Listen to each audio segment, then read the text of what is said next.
Pemirsa, Basarnas kembali menemukan dua jenazah korban gempa Cianjur pada Selasa sore. Jenazah keduanya ditemukan di Kecamatan Cugenang. Basarnas mengevakuasi dua jenazah korban yang terdiri dari seorang perempuan dan seorang anak. Keduanya ditemukan di Desa Cijedil, Kecamatan Cugenang. Jenazah kedua korban ditemukan tertimbun longsor. Setelah dievakuasi, jenazah keduanya dibawa ke RSUD Sayang untuk proses identifikasi. Oke, kita akan coba langsung update informasi terbaru di lapangan bersama dengan dua rekan kami yang ada di lokasi, ada Yasin dan Eron. Saya ke Yasin dulu. Yasin, ini kan informasi terbaru hari ini merupakan hari terakhir ya untuk proses pencarian ya. Masih ada berapa warga yang dicari sampai saat ini dan penanganan terhadap warga yang terdampak bagaimana, Yasin? Baik, hari ini terakhir dan nanti akan diputuskan sore nanti apakah proses evakuasi ini akan dilanjutkan atau tidak. Sebab kemarin sudah ada data terbaru dari dua kecamatan, ini dinyatakan ada 8 orang lagi yang hilang. Jadi total dari tersisa 5 ditambah 8 sehingga total orang hilang masih ada 13. Nah, kami nanti sore tentunya menunggu informasi apakah dilanjut proses evakuasi apakah tidak. Nah, kalau misalnya untuk pengungsi sendiri terdapat 451 yang terdata secara resmi dan 118-nya itu merupakan pengungsian mandiri yang didirikan oleh masyarakat yang tidak lebih anggota yang mengisi tenda-tenda tersebut kurang dari 20. Nah, ini saya berada di salah satu pengungsian, berada di pinggir jalan raya. Mereka mendirikan tenda ini di depan ruko yang sudah tutup. Saya akan mengajak Anda pemirsa, sebab sudah ada anjuran dari pemerintah bahwa masyarakat sudah diperbolehkan kembali ke rumahnya, tapi ternyata masih banyak juga tenda-tenda ini mereka dirikan karena mereka masih takut untuk tinggal di sana. Ini kita berbincang dengan beberapa pengungsi yang ada di sini. Ini Bu, dengan Ibu siapa? Ibu Nani. Ibu Nani, ini kami dari TV One ingin sedikit mencari informasi, Bu. Nggak apa-apa, Bu, ya, mengganggu ya. Ini kalau kita lihat Ibu Nani dan juga yang ada di sini sedang masak-masak pemirsa pagi-pagi. Bu Nani, ini kenapa Ibu Nani masih tinggal di tenda, Bu? Belum pulang ke rumah, Bu? Karena rumahnya udah gimana ya? Jadi dindingnya itu kayak yang udah retak-retak. Jadi masih takut ke rumah. Ya. Ibu Nani masih lebih memilih di sini? Iya, saya masih di sini. Lah kalau di sini, Bu, aktivitasnya gimana? Apakah bantuan juga masuk? Ada masuk, ada yang lewat di, ada yang masuk, yang lewat.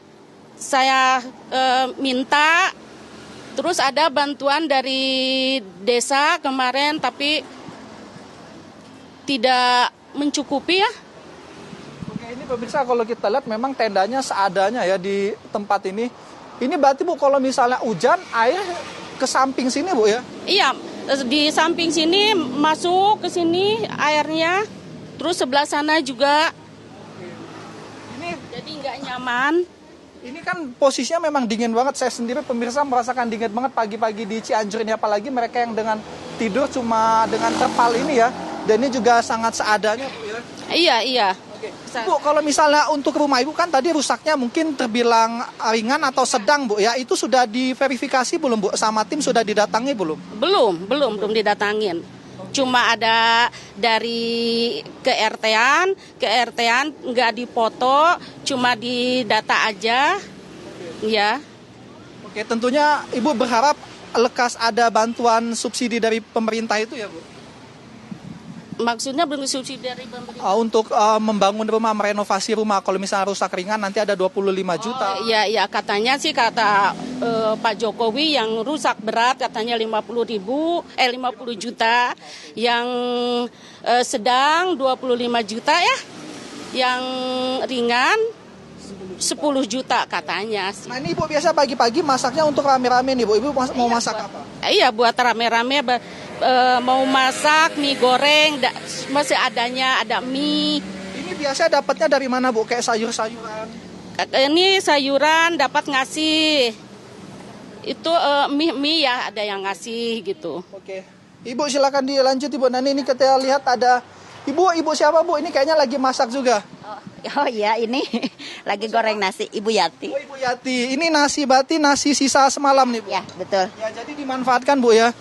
Kalau di sini Bu Yati, di tenda ini berapa orang yang di sini Bu? Semuanya 6 kakak.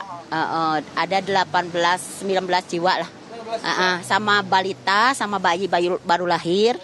Iya. Nah, biasa di sini masak bareng-bareng kemudian dimakan bersama juga. Iya, betul, betul. Nah, untuk lauknya Bu, biasanya ini memang Ibu beli apa menunggu bantuan? Misalnya seperti kayak ayam gitu atau ikan? Ya, kalau kayak ayam itu beli kalau ada yang ngasih misalkan ke kita uang. Nah, baru dibeliin kayak ayam gitu yang enak-enak lah. Kalau yang ada mah di sini misalkan mie ya kita masak mie aja gitu. Bu, berarti kan dengan ya tinggal dengan cuaca yang sangat dingin ya, panas juga, sempat ada yang sakit-sakit juga nggak di sini? Iya, sekarang suami sama kakak lagi batuk pilek, terus meriang semalaman. Iya. Sekarang kerasanya gitu, mungkin dari angin ya. Baik, terima kasih Ibu Yati ya. Ya semoga yang ada di sini semuanya sehat-sehat ya. Dan di sini juga pemirsa pada hari pertama sampai hari kelima itu juga ada bayi juga yang pada saat itu lahiran. Namun saat ini bayinya dalam keadaan yang sakit dan sudah dibawa seperti itu oleh keluarga besarnya. Ini juga masih ada perabotan-perabotan bayi yang ada di sini. Memang terbilang ya cukup memilukan juga kondisinya dengan tenda yang tidak terlalu besar, dihuni oleh 18 orang, tapi kondisinya seperti ini. Ya kita berharap nanti semoga dengan adanya peliputan ini, pemerintah juga bisa melihat sehingga akan lebih merata lagi bagaimana pendistribusiannya, kemudian masyarakat juga lebih cepat untuk mendapatkan uang untuk merenovasi rumahnya. Sementara itu, Bayu, Gina.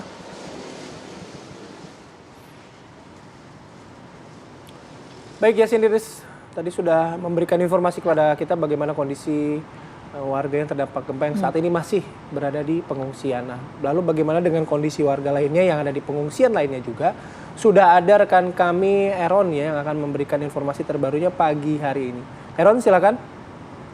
Ya, Bayu, Gina dan pemirsa, saat ini saya berada di pengungsian mandiri yang berada di Kampung Neglasari dan Kampung Margaluyu, Kelurahan Sayang, Cianjur Kota, di mana pengungsian ini warga mendirikannya bersebelahan dengan rel kereta api yang aktif, dan warga lebih memilih di pengungsian ini karena tidak jauh dari rumah mereka, meskipun dari pihak kelurahan sudah menempatkan satu titik, namun warga tetap memilih mendirikan tenda pengungsian di pinggir rel kereta yang aktif masih ini.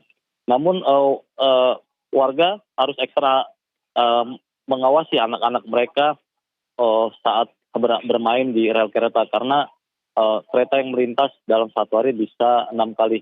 Sementara itu di tenda pengungsian ini warga balita kemudian dewasa sudah mengalami sakit, dan kemarin juga tim medis dari Dinas Kesehatan Cianjur Kota sudah mendatangi tenda pengungsian ini untuk memberikan pengobatan. Rata-rata penyakit yang derita yaitu sesak, batuk, dan sakit tenggorokan. Dan ini juga terjadi juga di sejumlah pengungsian yang berada di beberapa titik, terutama di titik pusat gempa yaitu di Kecamatan Cugenang, yang kemarin saya juga sempat ke Kampung Garogol, Desa Cibulakan juga mengalami sama. Namun di wilayah sana warga bantuan-bantuan semuanya sudah terpenuhi dari mulai tenda kemudian makanan. Namun yang perlu diperhatikan adalah warga sangat membutuhkan pakaian, karena sejak gempa terjadi mereka hanya memakai pakaian yang ada di badan. Begitu juga di wilayah sekitar Kecamatan Cugenang. Gina, Bayu. Oke. Baik, terima kasih banyak Eron dan Yasin atas laporan Anda langsung. Selamat bertugas kembali, jaga kesehatan. Itu tadi ada beberapa hal yang masih diperlukan oleh para pengungsi ya. Harapannya sih ini bisa menjadi concern kita bersama ya. Jadi bantuan juga bisa tepat sasaran, apa yang diperlukan juga bisa tersedia di sana. Ya, baik. Selamat bertugas teman-teman, jaga kesehatan ya.